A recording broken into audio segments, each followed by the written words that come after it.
Hi, my name is Joey Papa. I'm a coffee consultant, and today we're going to talk about how to make Methi tea.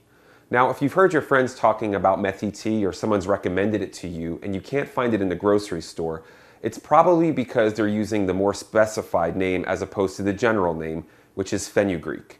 Fenugreek is very easy to find and come by, especially in health food stores. So if you're looking for Methi tea, look for fenugreek. It's the same thing, it just means that it's been dried out to make tea. Once you've found that, you're ready to get started making your own Methi tea at home. The first step in making your fenugreek or Methi tea at home is to fill up your tea kettle with cold water. You're then going to take the tea kettle, place it on your stove, turn your stove on to a high heat, and then give time for the water to come to a boil. You want to make sure that the water comes to a complete boil, and then you're able to remove it from the heat so that the water is at the proper temperature. What we're going to do then is we're going to take one of our tea bags and we're going to open it up.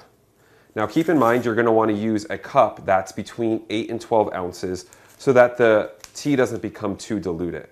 Once you have your tea bag in your teacup, we're then going to take the boiling water and pour it over top the tea bag, fully submersing it into the hot water.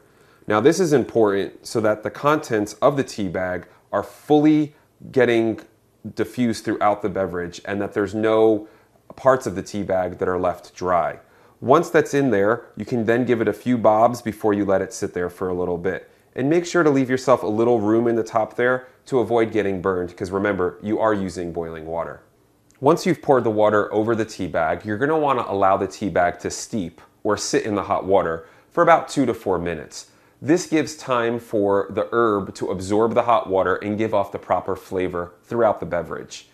After that, you can remove the tea bag from the hot water and you can discard of it. You can drink this tea plain just the way it is, or you can add some sugar or honey to give a little more sweetness to it. Again, my name is Joey Papa. I'm a coffee consultant, and today we learned how to make fenugreek tea.